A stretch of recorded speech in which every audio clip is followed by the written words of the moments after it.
What are some subreddits that were once at their prime and had thousands of active users but now are dead and no one mentions them? The same thing happens in extremist nooks too. That's been one of the darkest consequences of the internet becoming a central fixture of life, accessible 24/7 right in your pocket. You're deranged. You can not only find another person just as deranged, buddy, you can find an entire community of people deranged and even more deranged than you to feed your darkest impulses and to suggest that, perhaps, you're not deranged enough and you still got room to grow. The answer is being deep in that kind of community. As an example, let's say you're into BDSM, only using it as an example since it's a less popular sex thing. If you ask random people on dating apps about it, or DM random people on Facebook about it, you're not gonna find anyone interested. But if you get into BDSM communities, understand the terminology and properly broadcast both what you're into and what you like, then your odds of finding someone interested shoot way up. I imagine it's a similar thing with this kind of insane shit, where once you get onto whatever secret predator sites they use, know people who sell the stuff, you can track down other predators easier, and since there's so few people willing to do this gross stuff, the people who actually want to are much more willing to meet up, move in, etc. because they're desperate. At that time in Alabama, the FBI received a few pornographic media of a 9-year-old boy. FBI got on it, immediately found out the boy within a week. The boy was captive for months as 2 men sexually tortured him and filmed it. These 2 men were running a pedo porn distribution ring. The boy was no one else but Carl's own son. He was kept as a hostage for nearly 2 years. The man who did this vicious thing to the boy was no one else but Carl himself. Carl was a severe child molester and forced his 9-year-old son to take part in all these fierce activities. He and his partner were both arrested. Carl later killed himself in prison. Any sub that requires the user to use their brain to submit something good will share the same fate. So many people and bots are hungry for karma and will post anything even remotely relevant in an attempt to get some attention. And the subs you mentioned suffer on top of that because so many people in the comments want to be the next screen capped, so they will write generally awful and stupid replies and then hope to be the next burn. I half remember a comment from someone who works in merch purchasing or something, but I can't find it now, so please don't be one of those people screaming source at me. Apparently the got stuff went from their most popular items to absolutely unsellable in the course of a few weeks. And you know which weeks those were, I bet, considering how much merchandise there was. That must have been a $1 zillion write-off, or maybe starving children in Africa are now playing with Daenerys dolls, I don't know. I have a good friend who's not Redditor, but years ago he was dating a girl who was. The first time I met her, we were at a bar, and she kept badgering him to ask me when the gnarl bacons, and he didn't want to because he had no idea what he meant. He finally relented and of course I answered at midnight. She said to him, "See, I told you he would know." Anyway, they ended up getting married and they have 2 kids now. This was from an earlier discussion on Reddit about how bacon was the best food and narwhals were the coolest animal. There was unanimous agreement at the time. This predated Rage Comics by a few years. Source: have been on Reddit since 2008. Back then Reddit really was a very small community compared to today. Inside jokes were common. There would be Reddit meetups in random cities and only like 30 people would show up. Of course the people that would show up would be mostly neckbeards. The pickle episode was genuinely really good and I will die on that hill. The point wasn't haha he's a pickle, it was haha. He's trying to force this bit just to get out of family therapy because he's desperate to avoid emotional vulnerability, and everyone knows that's what he's doing and nobody thinks it's funny, and I thought it executed that very well. It's just a shame the meme is so embarrassing. I remember the guy saying it like Zeke from Bob's Burgers, though I think this might have predated the show, then laughing through it like it's cool, right guys? And someone near him saying yeah, we saw the post on Reddit but we don't really use it. My little sister, who knew where I got the tickets, turned to me with a grin on her face and says, "Are you going to say hello to your friends out there?" I think the movie was Safe House.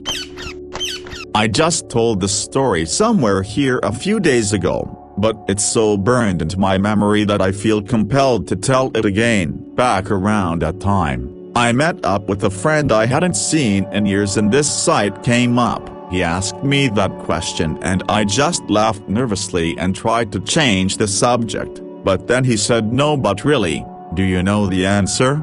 And I had to say it out loud to a man in his late 20s. I'm still cringing to this day. The catch-all was /r/reddit.com. When Reddit first launched, there weren't any subreddits, or even commenting, so reddit.com was the one and only sub. When subreddits were introduced, Reddit moved all old posts to /r/reddit.com and you could continue to post there until the admins locked it back in 2011. Haha dude, my mom smashes those emojis on every text, it's so cute. She's in her 60s, so the fact she writes her message and takes the effort to seek out specific emojis to accentuate it is funny and endearing to me. Funny thing is neither myself nor my sister use them, so it was entirely her doing. But yes, I always associated their use with little kids, teens. GIFs are already becoming that. On another sub I'm on about a podcast, some of the listeners make fun of the fact one of the hosts uses GIFs on social media. They say it's some boomer thing, you know, because boomer now just means old person to younger people. I tried using their app maybe 5 years ago. The main problem was that roughly 1 in 5 stumbles was a straight-up advertisements, not like oh this site is an ad but a page they own that showed an ad and nothing much else. The fundamental problem was that they had no other way to get income, so the 1 in X stumbles is an advertisement is what they did to try to monetize. I also think that there's a somewhat more subtle problem with the modern stumble app on. Much of the internet has changed. There's a lot less of random interesting thing on someone's private college web space today than there was 15 years ago. I suspect that, were you to use it, most of your non-ad stumbles would be news stories and YouTube videos.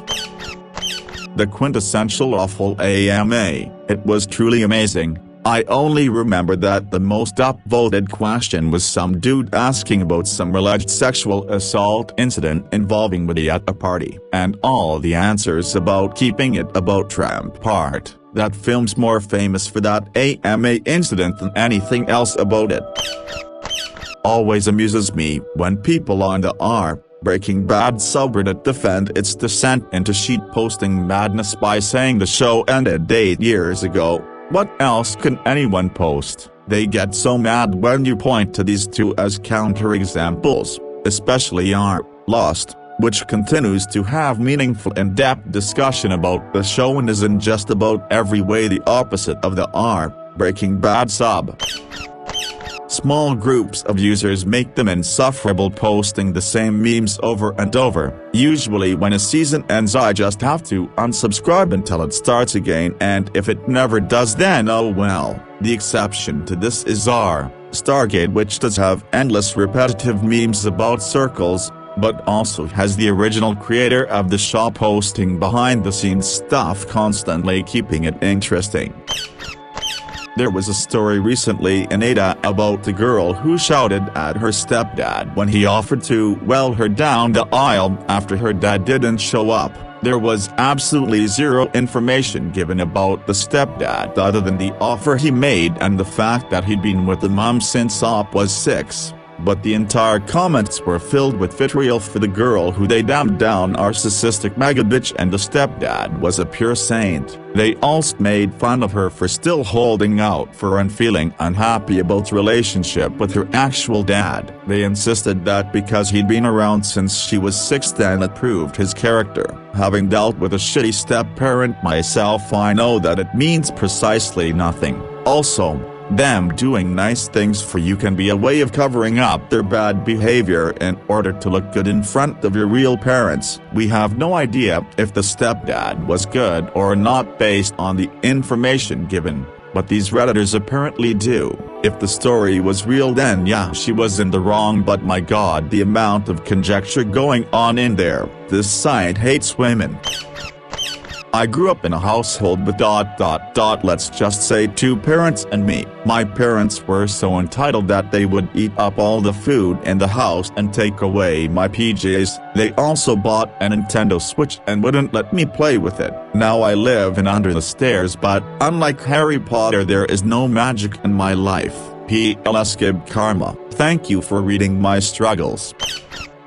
Don't ask Reddit for advice on relationships. They'll grab in a bucket you. Remember that your criticism of your soul is the only info they have on that person, so their opinions are biased. They've built up a negative impression of them from what to you is a minor problem. They don't see the mountain of good a relationship is built off of, so their solution is to break up.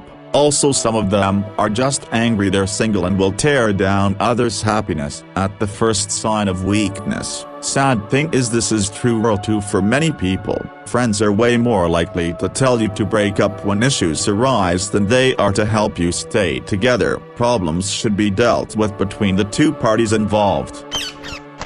Or the kind of narcissists that should be the subject of posts who want to vent about how much they hate someone. Although the comments can be funny, especially when op replies with sucking up to positive posters, while pouring bile on the mill, or whoever, or completely loses their shit when someone points out that what they have claimed is abuse is absolutely normal behavior. I still go on NATO because I can't help myself. Same reason I watched him into the end.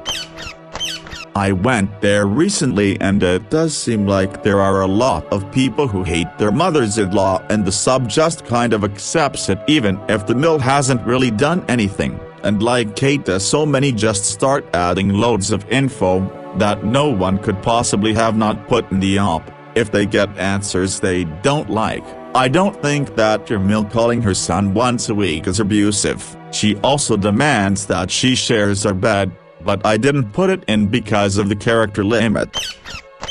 Series were so rare that I remember this one story that seemed to never end really stood out. I wish I could find it again. It started with 2 friends from college reconnecting by email. Some kind of evil spirit twisted one of their messages to include profanities and insults. I think it went on for years. One of the last posts were about one character going into a shed in the middle of the forest. The last time I tried reading anything on that sub, it was filled with stories like my aunt's friend's cousin grandmother's dead pet parrot sent me a message, part 12 inches.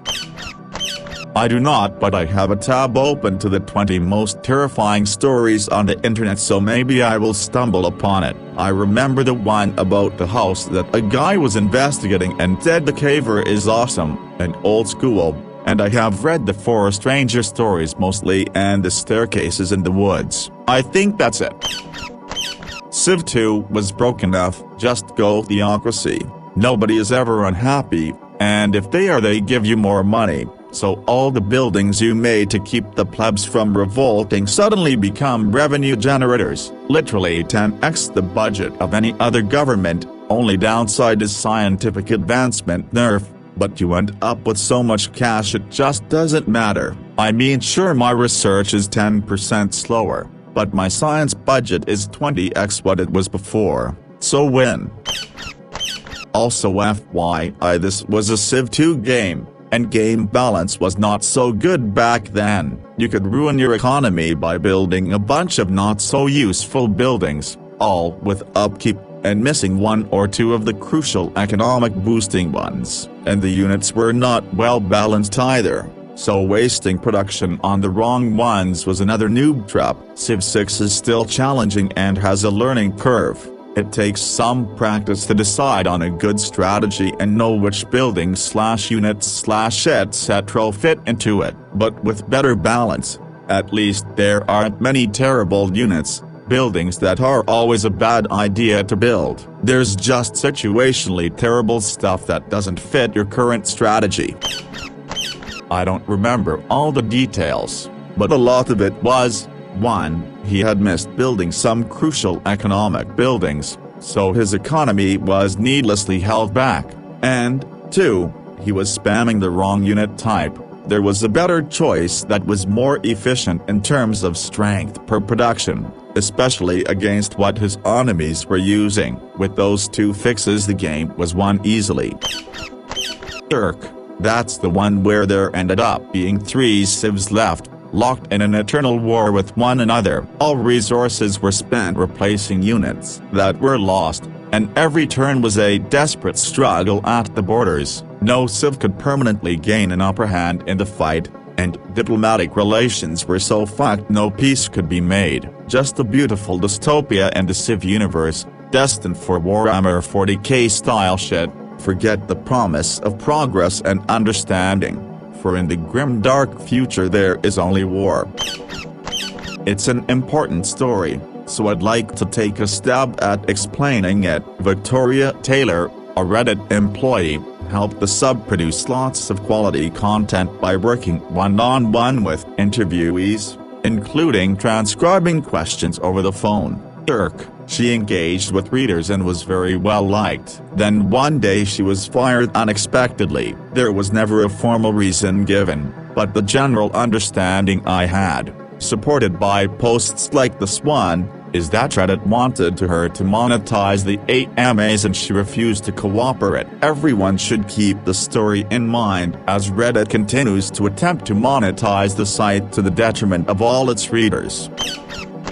Ohanian eventually said the reason, and it had nothing to do with her. He said that basically they were trying to get celebs to be regular Redditors like Arnold is, to push Reddit into the mainstream. He thought the AMAs were coddling celebs into just having people do the Reddit thing for them, without them even knowing how to use the site. So they took away Victoria to try to make celebs actually do AMAs themselves. It failed miserably.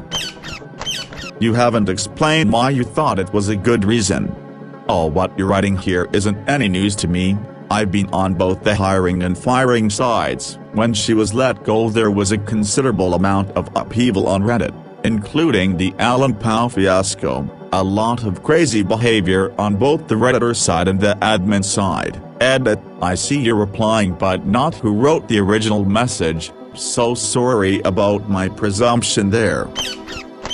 Beloved power user who answered a lot of biology questions with the signature upbeat tone. First he had a weird scuffle with some random user over a minor disagreement that got out of hand and got him some backlash. A while later, admins banned him for using multiple accounts to upvote his own comments. He more or less disappeared after that.